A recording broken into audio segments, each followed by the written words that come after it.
2 juta dari seluruh penjuru negeri ini dengan seragam yang sama, dengan tujuan yang sama, dengan ulama yang sama Pak, dari berbagai macam aliran menyatu menjadi satu. Tuntutannya cuma satu, pengen pemimpin kita tegas memberikan pembelajaran keadilan buat penista Al-Quran. Walaupun kita difitnah, oh ini pasti ditunggangin politik. Politik mana, partai mana yang sanggup menghadirkan 2 juta manusia? Coba bawa ke sini. Kalau ada partai politik itu yang hadir nggak pakai baju putih, ada yang pasti pakai warna partai merah, kuning, biru, hijau. Betul? 2 juta manusia Pak, bagaikan lautan manusia, semuanya pakai baju putih. Gak ada partai politik yang bisa ngumpulin ulama sebanyak itu. Yang hadir mulai dari orang awam sampai orang alim, dari anak kecil sampai orang tua, duduk menyatu, semuanya dengan harapan satu, ingin membela kemuliaan Al-Quran. Jangan berani-berani menghina Al-Quran. Siapa yang menghina Quran berarti dia sudah menghina Rasul. Karena Al-Quran mukjizat terbesar yang Allah berikan untuk Rasul kita. Betul? Bu, saya sempat mengintai dari satu gedung naik ke lantai 3. Saya lihat, saya teriak takbir. Pak, itu baru 1 ayat sudah mampu menghadirkan 2 juta umat. Baru Al-Ma'idah 51 nyaho. Lo dengerin nyaho. Itu baru 1 ayat, lo nistakan. Udah mampu 2 juta manusia hadir. Bagaimana 6.000 ayat sisanya? Jangan main-main loh. Masih ada 6.000 ayat. 1 ayat saja sudah membakar kemarahan kaum muslimin. Jadi jangan main-main. Kita orang muslim seperti lebah, tidak akan menyerang kalau tidak diserang. Kita tidak akan mau cari musuh, tapi insya Allah sampai tetes darah terakhir tidak akan pernah lari kalau ketemu musuh. Betul? Bu, saya nangis loh.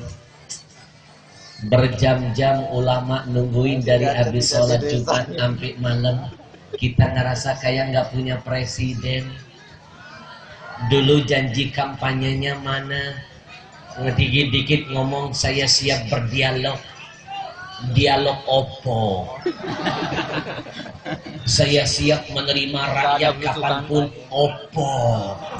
Katanya revolusi mental sopo. Mental sendiri nggak direvolusi. Masa mementingkan datang ke proyek daripada ngurusin rakyat 2 jutaan.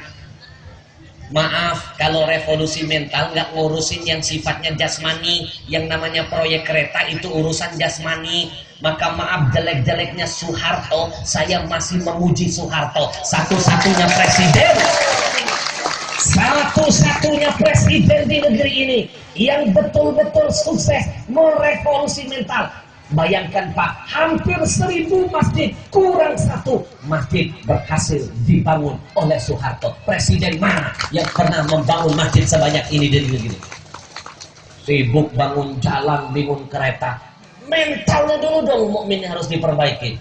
Katanya kan sesuai dengan undang-undang, bangunlah jiwanya, bangunlah badannya untuk Indonesia.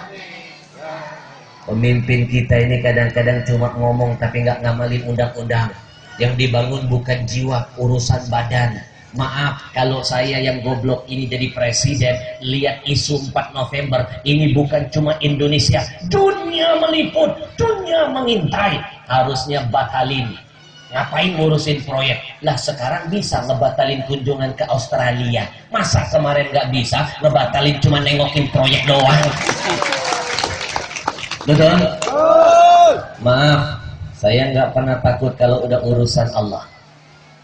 Guru saya pernah mengajarkan, jangan takut kalau kita di posisi yang benar. Takut itu hanya kepada Allah. Kalau takut kepada manusia, berarti musyrik kepada Allah. Betul? Bu, Saya jamin demo kemarin tidak akan lama kalau betul-betul presiden nggak banci, presiden nggak penakut, presiden betul-betul bermental pemimpin, bukan bermental penguasa. Bapak Ibu tahu bedanya pemimpin dan penguasa? Kalau pemimpin nggak akan ninggalin rakyatnya, tapi kalau penguasa selalu kabur dari rakyatnya. Kalau pemimpin berpihak kepada rakyat, bukan berpihak kepada konglomerat. Tapi kalau penguasa selalu berpihak kepada konglomerat. Semua muslim, bukan cuma saya, orang awam sampai orang alim kemarin bertanya-tanya. 2 juta manusia cuma pengen silaturahim dengan presiden, menyampaikan aspirasi. Perwakilan ulama-ulama nggak ditanggapin, dia keluyuran. 200 juta rakyat disia-siain cuma ngebela Ahok. Ada apa di balik ini semua? Betul? Ngorbanin ratusan juta rakyatnya hanya ingin mencari celah untuk bisa menyelamatkan seorang penista Al-Quran. Betul? Bu, kalau saya jadi presiden, saya batalin urusan yang lain. Rakyat saya nomor 1. Buat apa nengokin proyek? Emang ditengokin besok keretanya bisa langsung jalan. Betul? Sementara umat sudah menunggu. Betul? Kalau saya jadi dia, buat apa sholat Jumat jauh-jauh ke Tangerang? Kalau saya jadi dia, lebih baik saya batalkan semuanya, ikut sholat Jumat di Istiqlal bersama para ulama. Dingin langsung suasana. Bahkan kita siap mati bela dia insya Allah. Betul? Bu, hadir ke Istiqlal, sholat dengan para demonstran. 5 menit cuma berdiri bilang begini, baik rakyatku, bantu saya untuk bisa selalu berani menegakkan keadilan. Insya Allah saya akan belajar dari panutan saya Nabi Muhammad. Di antara yang diajarkan Nabi pernah berkata, kalau seandainya anak kesayanganku Fatimah sarokot berani mencuri, laqata'tu yadaha, saya potong tangan Fatimah. Kalau anak Nabi saja Nabi sanggup memotong tangannya, apalagi urusan Ahok.